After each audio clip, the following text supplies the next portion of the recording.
자, 다 외우셨습니까? 외우셨나요? 테스트를 해볼까요? 외우셨는지 안 외우셨는지? 다들 아무 반응이 없어요.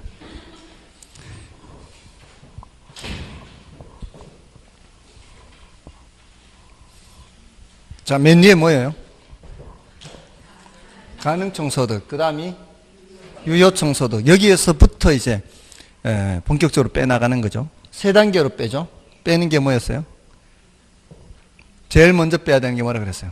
경비 빼고, 그 다음에 빚 갚고, 그 다음에 세금 내고. 경비는 경비인데 무슨 경비라 그래요? 영업경비라 그러고요. 빚은 빚인데 부채 서비스액이라 그러죠. 그 다음에 세금은 세금인데 영업소득세 이렇게 표현한다 그랬죠. 자, 그 표현을 이제 기억해야 돼요. 영업소득 이렇게. 경비는 경비인데 영업경비, 빚은 빚인데 부채 서비스액. 부채 서비스액은 뭐와 뭐의 합이다? 원금과 이자의 합이다. 그 다음에 마지막 세금은 영업소득세. 됐나요? 자, 이렇게 해서 일단 공식이 이제 외워져 있다고 치고요. 여기 이제 맨 위에 뭐라고요? 가능총소득이에요. 여기는 유효총소득이에요. 그 다음에 여기는 순영업소득이에요. 그 다음에는 세전현금수지.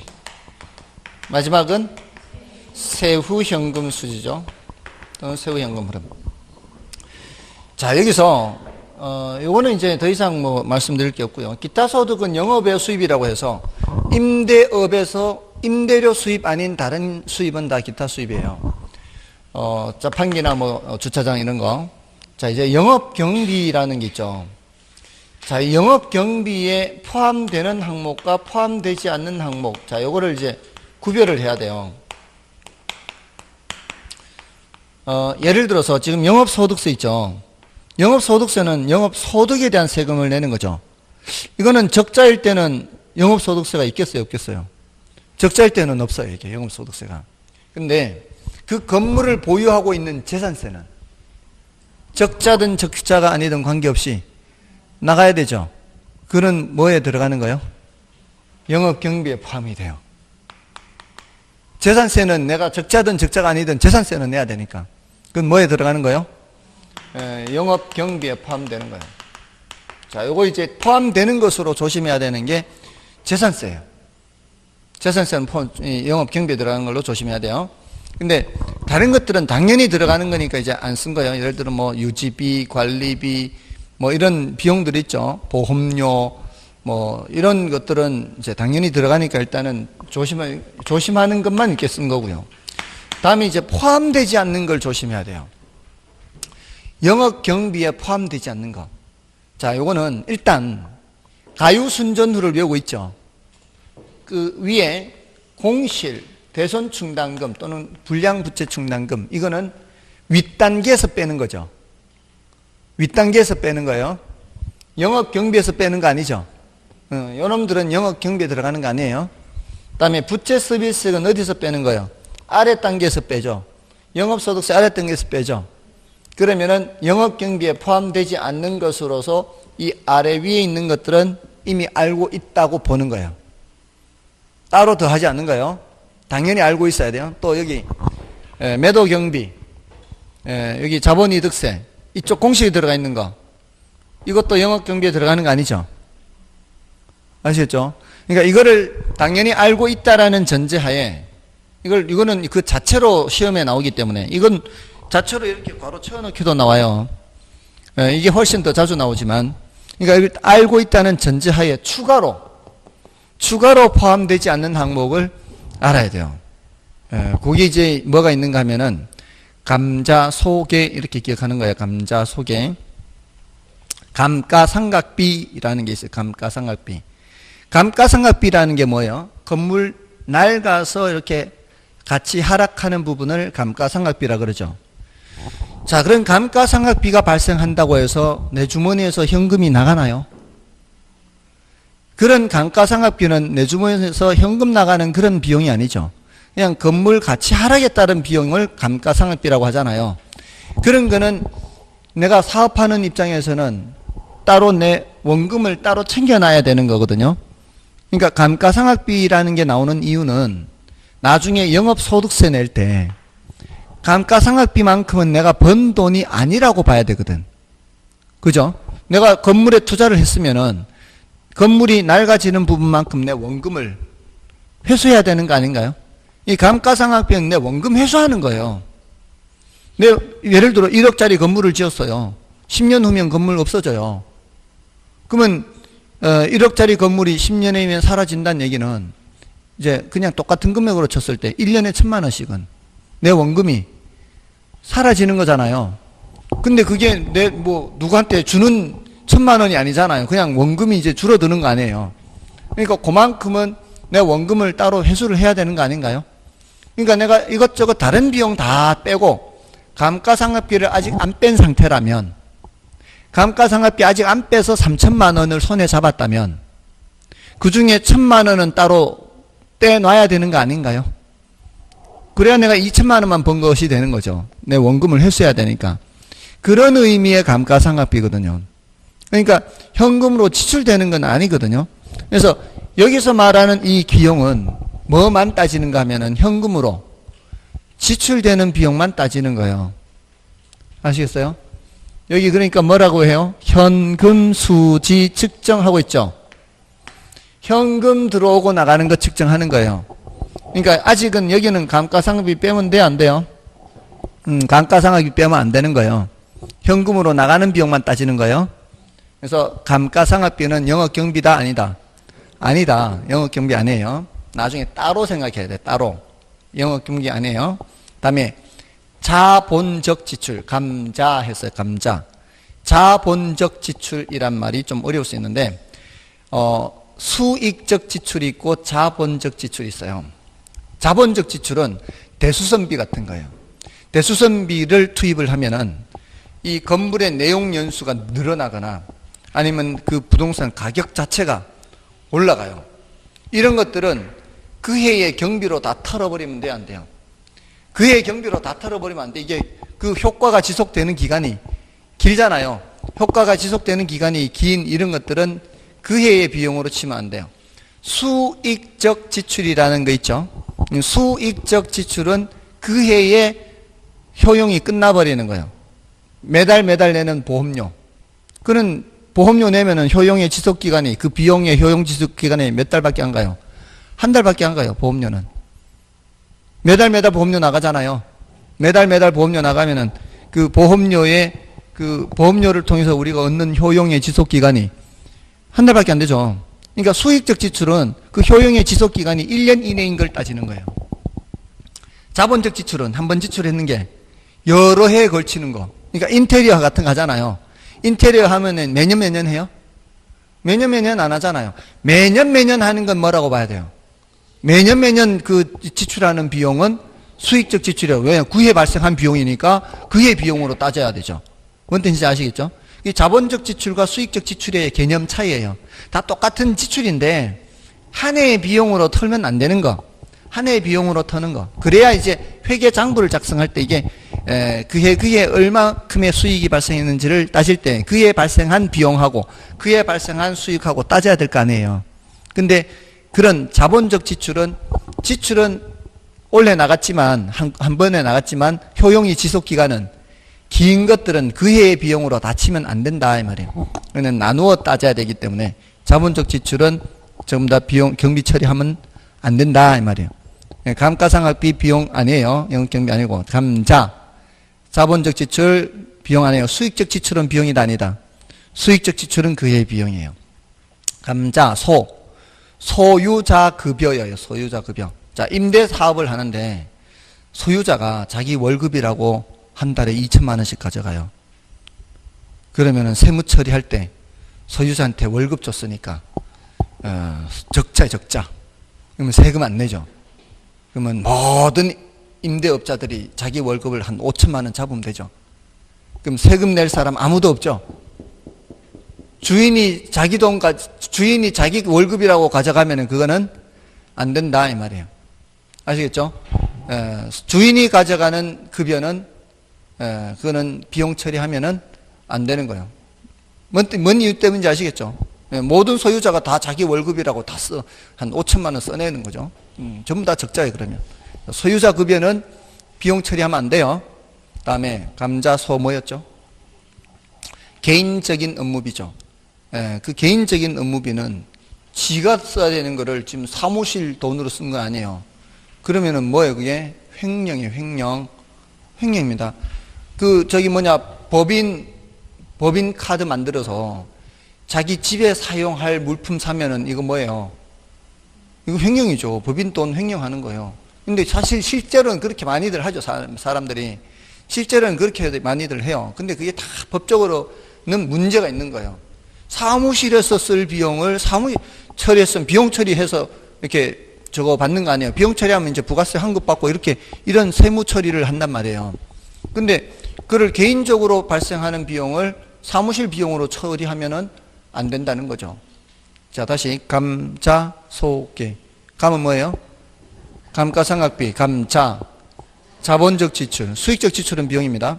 감자, 소유자 급여, 개인적인 업무비. 이런 것들은 영업 경비 처리하면 돼요, 안 돼요? 안 되는 거. 포함되지 않는 항목에 뭐가 있다고요? 감자, 소개. 이 위에 아래 거는 자동으로 경비 안 해요. 여기에 있는 것도 자동으로 경비 안 해요, 이런 거. 여기 이쪽 영업 경비는 아니에요. 거기에다 추가적으로 뭐라고요? 감자, 소개 이렇게 됐죠? 자, 다음에 이제 부채 서비스는 원금이자라 그랬죠. 원금이자. 여기 원금 다기 이자를 특별한 언급이 없으면 이거는 원리금 균등액으로 계산하면 돼요. 원리금 균등액. 원금하고 이자의 합계액이 늘 일정한 것을 전제로 해요. 특별한 언급이 없으면. 아시겠죠? 원리금 균등액이 뭐예요? 원금 이자의 합계액이 똑같은 거. 우리 자동차 할부로 사면 어떻게 해요? 매달 할부로 끊어놓을 때 매달 들어가는 돈이 통장에서 빠져나가는 돈이 똑같지 않던가요? 그게 무슨 상환이에요? 원리금 균등 상환이에요. 원리금 균등 상환. 됐나요? 자, 그렇게 일단 자, 영업소득세에 대해서는 아직은 더 이상 들어가지 않을게요. 지금 여기까지 더 들어가야 여기 이론적으로 다 돼요. 계산은 나중이고, 영업경비에서는 포함되는 항목과 포함되지 않는 항목을 구별해야 되고요. 부채 서비스는 원금과 이자의 합으로 되어 있다는 사실. 특별한 언급이 없으면 원리금 균등 상환이고요. 영업소득세는 어떻게 계산하는지 더 해야 돼요. 근데 그거는 지금 단계에 다 할 수가 없으니까 요 정도까지예요.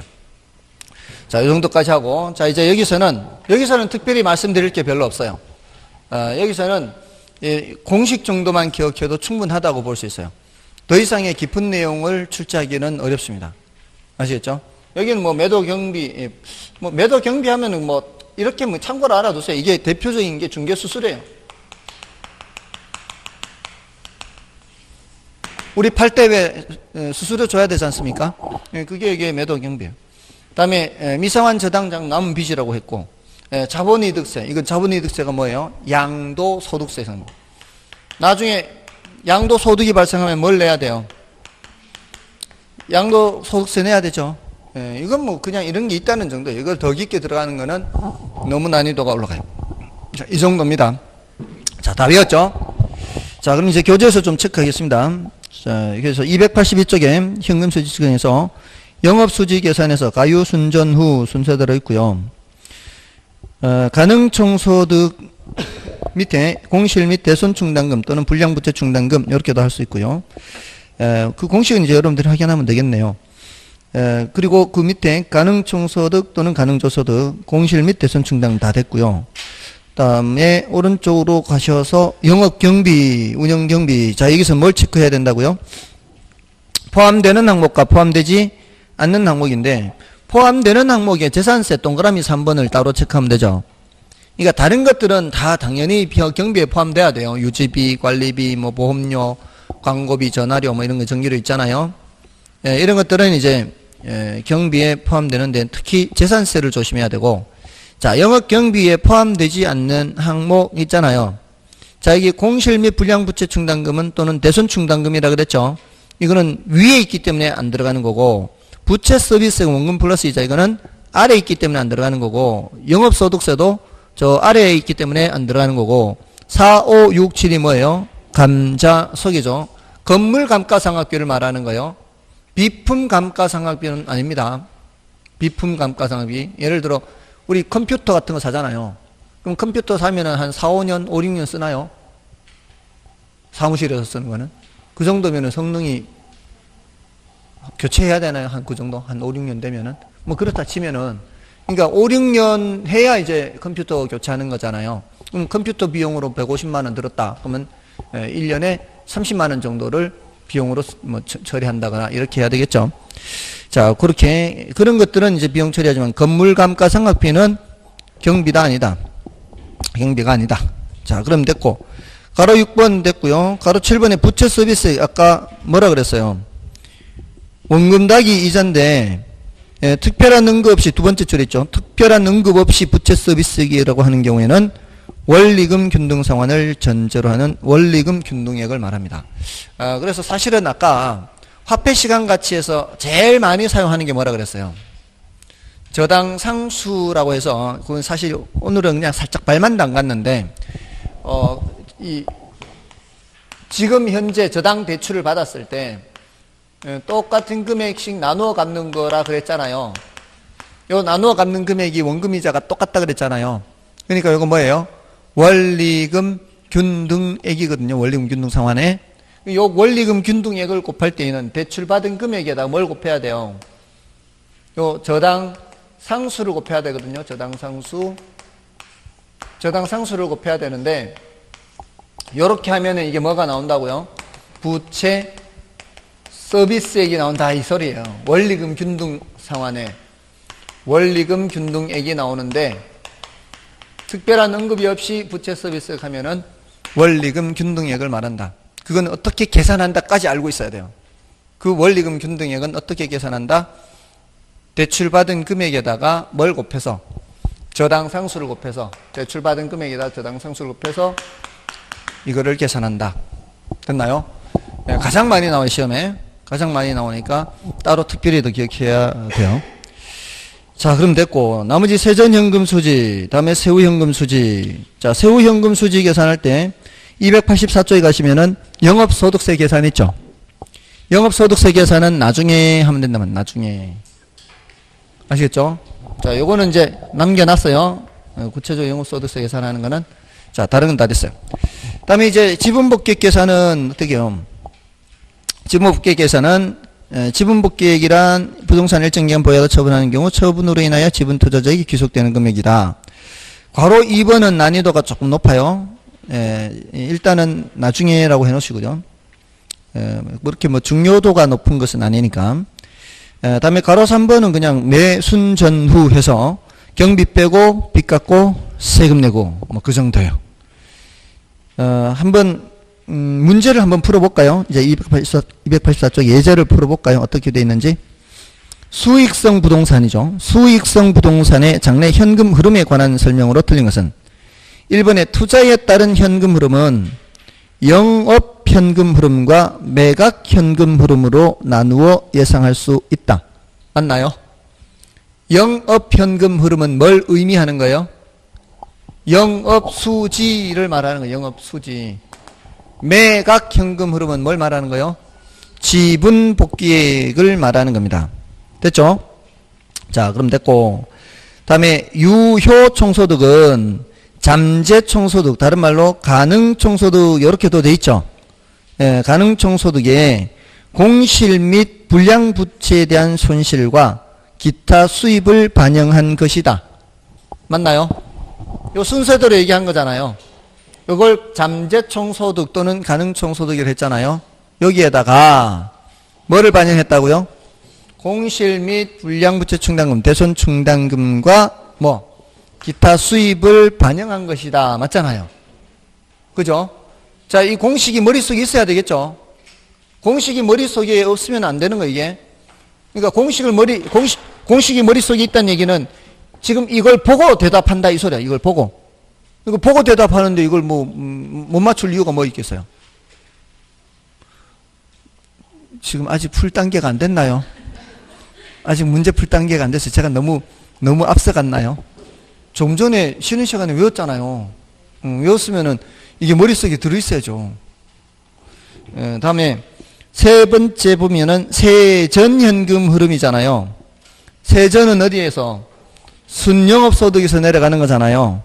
순영업소득에서 뭐를 차감해서? 부채 서비스액을 차감해서 세전, 빚 갚고 세전 했잖아요. 이게 머릿속에 있으면 아주 쉬워요. 머릿속에 없으면 어렵지만 머릿속에 있으면 아주 간단한 거예요. 됐죠? 그 다음에 영업소득세를 계산하기 위해서는 건물의 감가상각비를 알아야 한다. 자, 이거는 아직 하지 않은 거예요. 그 위에 지금 영업소득세 계산에 있잖아요. 예? 아직 안 한 거 일단 패스. 그 다음에 영업경비에는 임대소득에 대한 소득세가 포함되어야 한다. 아까 영업경비에 포함되는 거 포함되지 않는 거. 영업소득세는 포함되지 않는 거잖아요. 근데 뭐라고 돼 있어요? 포함되어야 한다. 틀렸죠? 5번이 틀렸어요. 그럼 4번은 뭔 소린가 하면 아까 말씀은 안 드렸는데 영업소득세를 계산하기 위해서는 나중에 한다고 했는데 아까 제가 감가상각비를 말씀을 드릴 때 뭐 때문에 감가상각비를 이제 따로 계산해야 된다 그랬어요. 나중에 우리 세금 낼 때 건물 감가상각비만큼은 내가 돈 번 거 아니거든요. 그거는 공제를 해야 되죠. 예, 실제로 내가 번 돈 계산할 때는 감가상각비만큼 떼고 벌었다라고 해야 되거든요. 그러니까 영업소득세를 계산할 때는 뭐를 제외해야 돼요? 감가상각비를 제외해야 내가 번 돈이 나오거든. 실제로 내가 번 돈에 대해서 세금을 내는 것이지 그거는 내 원금 아직 회수도 안 한 상태라면은 그걸 다 벌었다고 하면은 내가 세금을 너무 많이 내는 거예요. 그러니까 감가상각비만큼은 따로 떼서 세금을 내야 되는 거죠. 자, 그런 얘기예요. 자, 그럼 됐고요. 자, 이제 됐습니다. 일단 이제 다른 문제는 됐고 이제 투자 분석 기법으로 넘어가겠습니다. 자, 293쪽이에요. 투자 분석 기법. 자, 이제 요거는 이제 중요도가 좀 낮고요.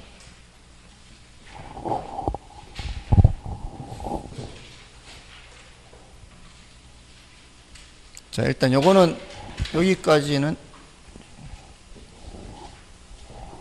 자, 투자 분석 기법은 자, 이런 상황에서 투자를 할 건가 말 건가 이제 의사결정하는 거예요.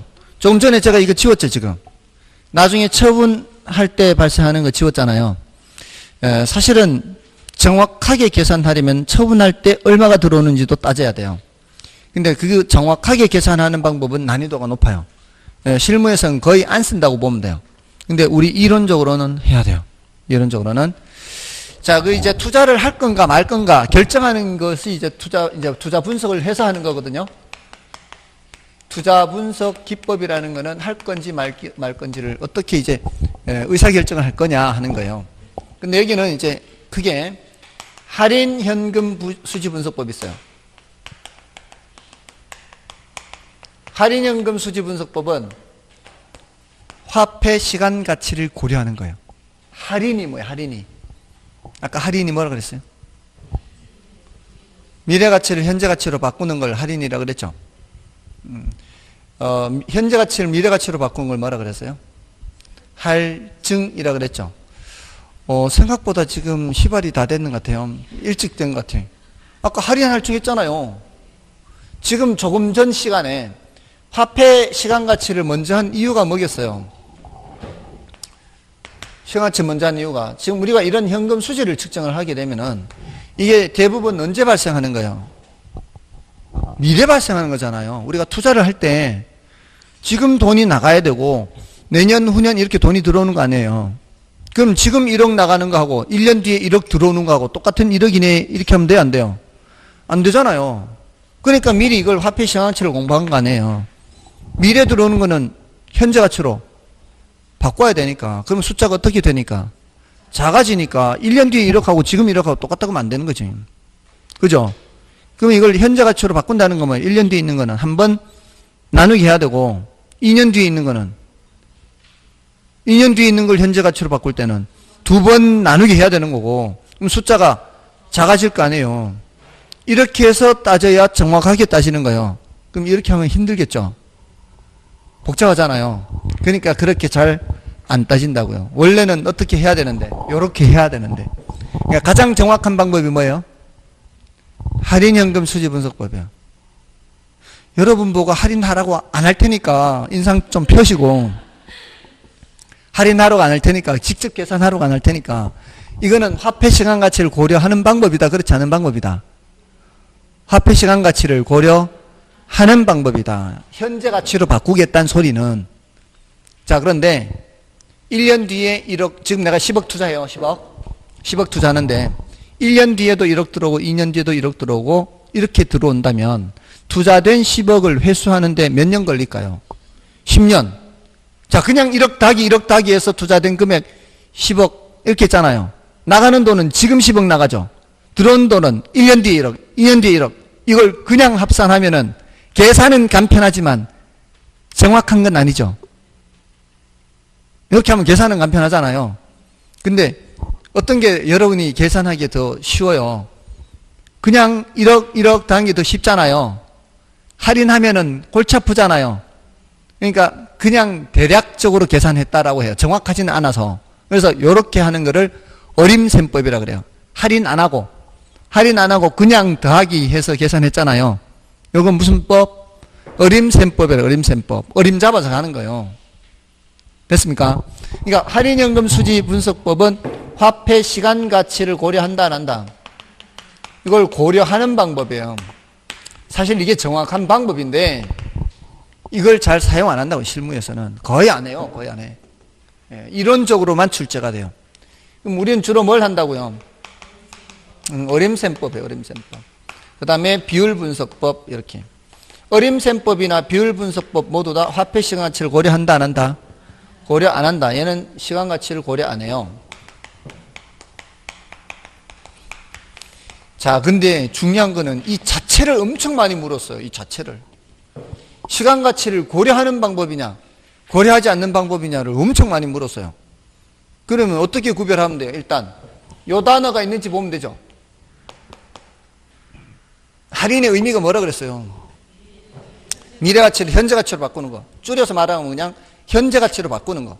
현재 가치로 바꾼다는 얘기는 화폐 시장 가치를 고려한다는 얘기고, 그 단어가 없으면은 화폐 시장 가치 고려하지 않는 거예요. 근데 화폐 시간 가치를 고려하는 방법이 5가지가 있어요. 너무 많은 것 같죠? 너무 많은 것 같죠? 근데 안 많아요. 보세요. 공통점을 잘 발견해 보세요. 일단 제일 중요한 게 순현가법이에요. 순현가, 무슨 글자가 있어요? 현가란 글자가 있죠. 현가라는 거는 현재 가치를 줄여서 말한 거죠. 할인하는 게 뭘로 바꾸는 거였어요? 현재 가치로 바꾸는 거죠. 그 소리는 할인이란 단어와 현가란 단어는 일맥상통한다 이 말이에요. 그럼 현재 가치란 단어가 있으면 뭘 고려하는 거예요? 화폐 시장 가치 고려하는 거예요. 할인하는 거니까. 자, 이거 말고 그 다음으로 중요한 게 이제 수익성 지수나 내부 수익률이에요. 자, 여기는 현가란 단어가 없죠. 근데 이거 말고 연평균 순현가라는 게 있어요. 연평균 순현가. 또 뭐가 나와요? 현가가 나오죠. 또 현가 회수 기간이 있어요. 앞에 뭐가 붙어 있어요? 현가가 붙어 있는 글자가, 단어가 모두 3개예요. 단어가 3개. 5개 중에 3개인데 그러면은 나머지 2개만 외우면 되는 거 아닌가요? 이걸 많다 그러면 돼요, 안 돼요? 이걸 많다 그러면 안 되지.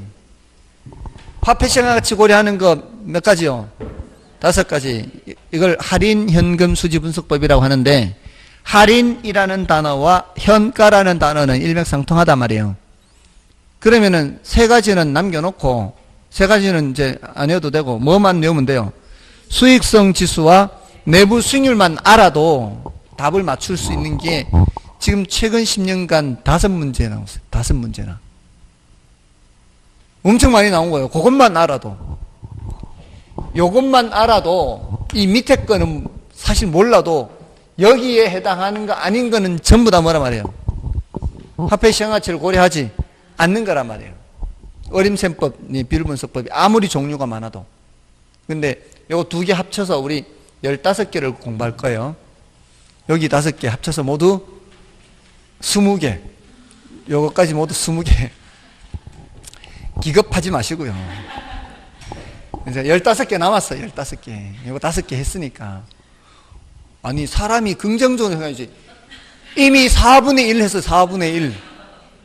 이미 4분의 1 했다고요. 앞으로 4분의 3이 남았다가 아니고 이미 4분의 1을 했어요. 물론 요 이론적인 것도 해야 돼요. 여기서는. 아시겠어요? 자, 일단 종류만 이제 체크하는 거예요. 종류만. 자, 이제 어림셈법을 보면 어림셈법에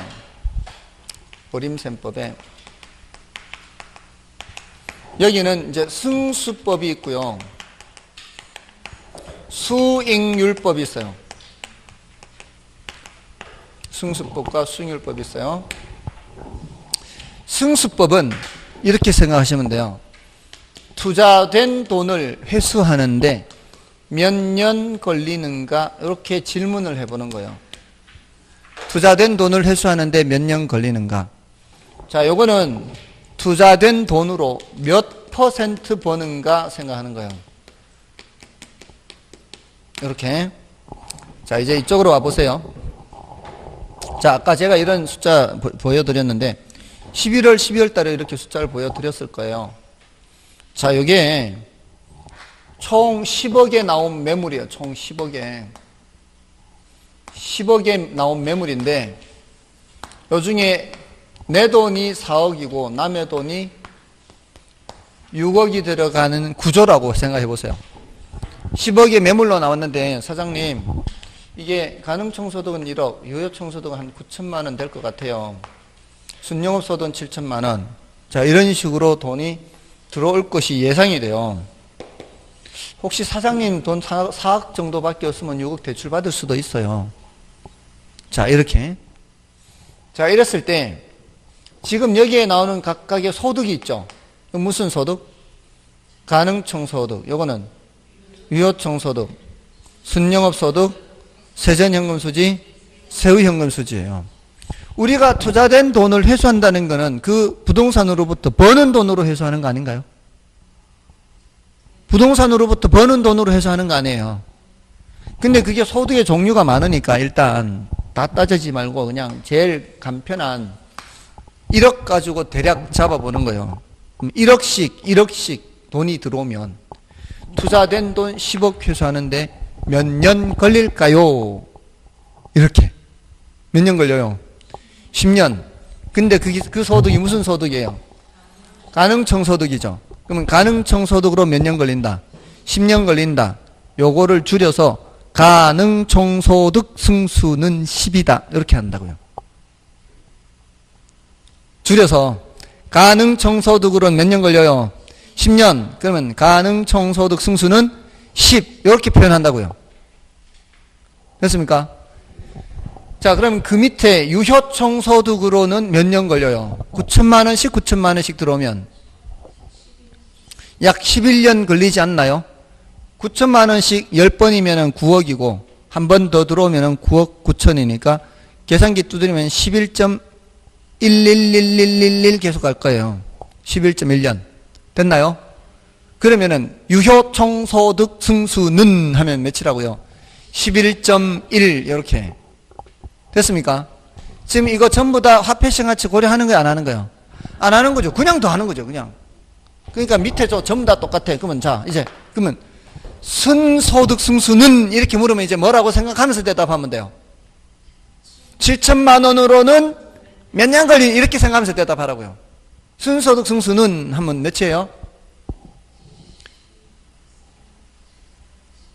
7천만 원 이렇게 계산할 때는 일단 10번을 먼저 가는 거예요. 항상 1, 10, 100, 1000 단위로 10번을 먼저 가요. 7천만 원씩 10번을 가면은 10년 가면 이 말이에요. 얼마를 회수해요? 7억을 회수하죠. 아직 얼마 덜 회수했어요? 3억 덜 회수했죠. 그럼 7천만 원으로 3억을 더 가야 되잖아요. 그러면 어떻게?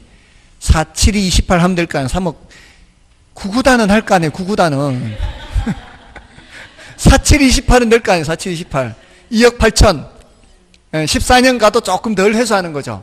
그러면 이제 대략 14년하고 조금 더 걸리네 이렇게 하면 되지. 지금 여기 그 정확한 숫자 가지고 따지려고 하는 게 아니잖아요. 예? 자, 그러면은 순소득 승수는 몇? 약 14. 이렇게 하면 된다고요. 자, 그러면 세전 현금 수지 승수는 이렇게 물으면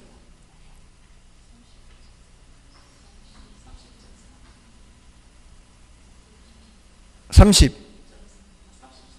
33, 33.333333 이렇게 되면은 내 살아생전 회수가 안 돼요.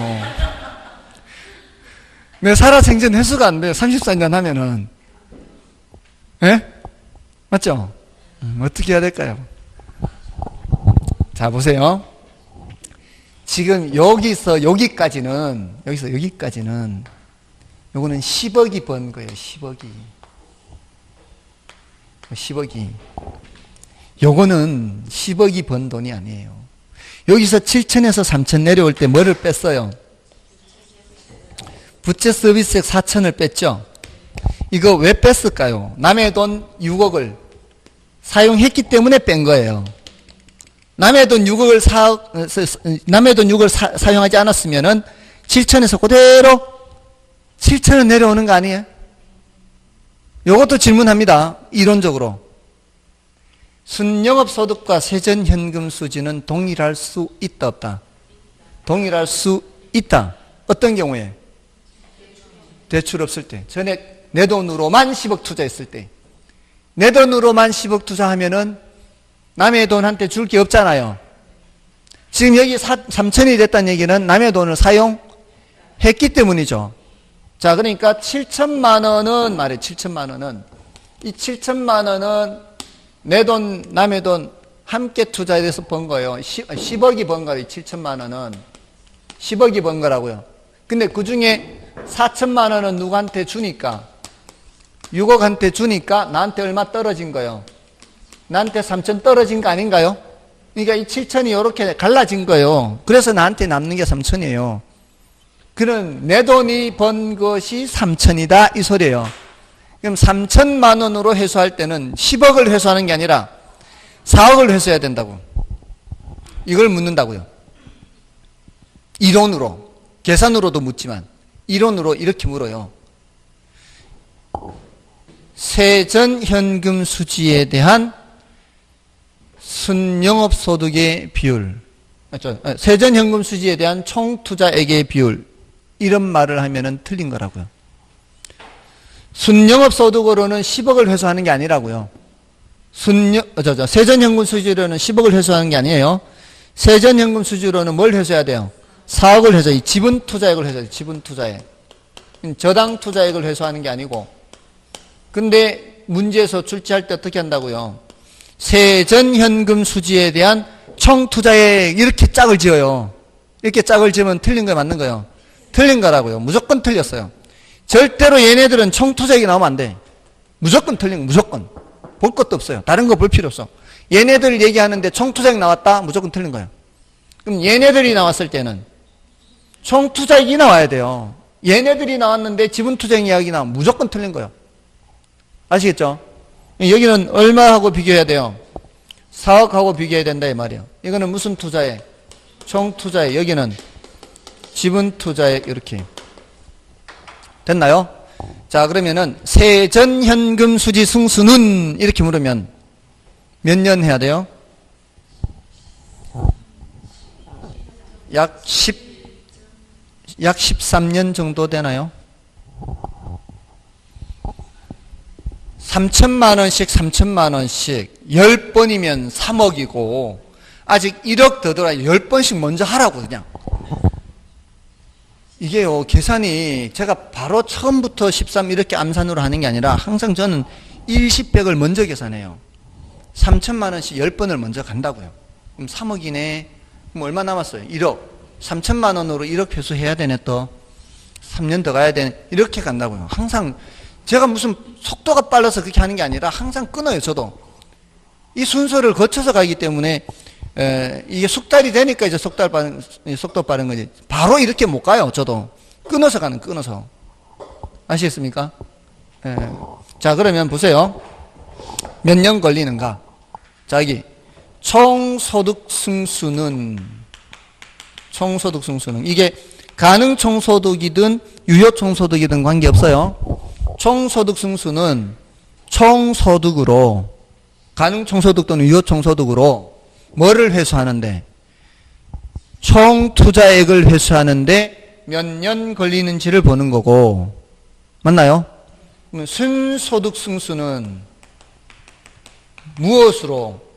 순영업소득으로 뭐를 회수하는 거예요?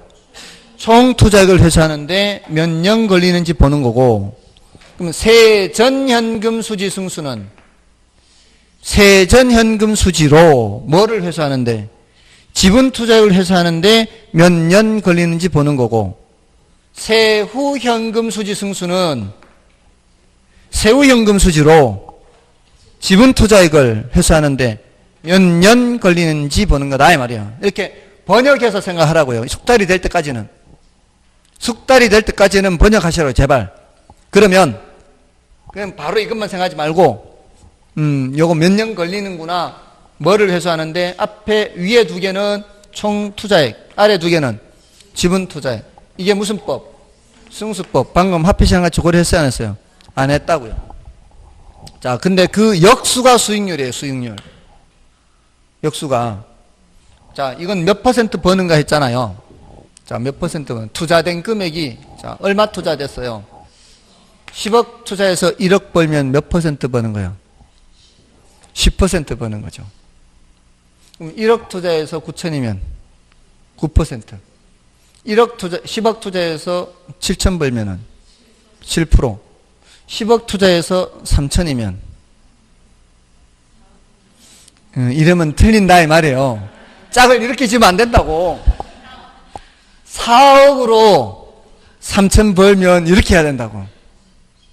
아시겠죠? 그걸 물어요. 저는 지금 숫자로 얘기하지만 우리 시험에서는 지분 투자액에 대한 순영업소득 비율 이렇게 하면 틀린다고. 지분 투자액으로 7천 번 거 아니에요. 그럼 사기치는 거예요. 4억으로 7천만 원 벌어요 사장님 하면 사기치는 거지. 4억으로는 얼마 번다 그래야 돼요? 3천 번다 그래야 돼요. 이걸 뭐라고 하느냐? 세전 수익률이라 그래요. 세전 수익률. 세전 현금 수지죠. 뭐에 대한? 지분 투자액에 대한 세전 현금 수지 비율 계산하면은 7.5% 나올 거예요. 4억분의 3천 하면 7.5% 나옵니다. 이걸 뭐라고 한다고요? 세전 수익률이라고 한다. 세전 수익률 7.5%를 세전 수익률. 세전 수익률이라고도 하고 지분 배당률이라고도 하거든요. 지분 배당률을 압도적으로 많이 씁니다. 지분 배당률을 압도적으로 많이 써요. 압도적으로. 그러니까 이거를 따로 기억해야 돼요. 세전 수익률이라고 하면 훨씬 쉽잖아요. 용어가. 세전 현금 수지를 이용한 퍼센트니까 세전 수익률 하면 제일 쉬운데 이걸 뭐라고 압도적으로 많이 한다? 지분 배당률. 지분 투자자한테 배당되기 때문에 그래요. 이 7천만 원이 대출해준 은행이 주는 목 말고 지분 투자자한테 3천이 배당되니까 4억에 대해서 3천이 배당되잖아요. 맞나요? 4억에 대해서 3천이 배당되니까 지분 투자자한테 배당되니까 지분 배당률. 뭐라고도 하는데 세전 수익률이라고도 하는데. 자, 그러면 세후현금 수지로 세후현금 수지는 몇 퍼센트 버는 거예요? 4억으로 얼마 벌면은 2,500 벌면은 이게 6.25% 나오거든요. 6.25%. 그럼 이 6.25%를 뭐라고 할까요? 세후 수익률 그래요. 얘는 그냥 세후 수익률이에요.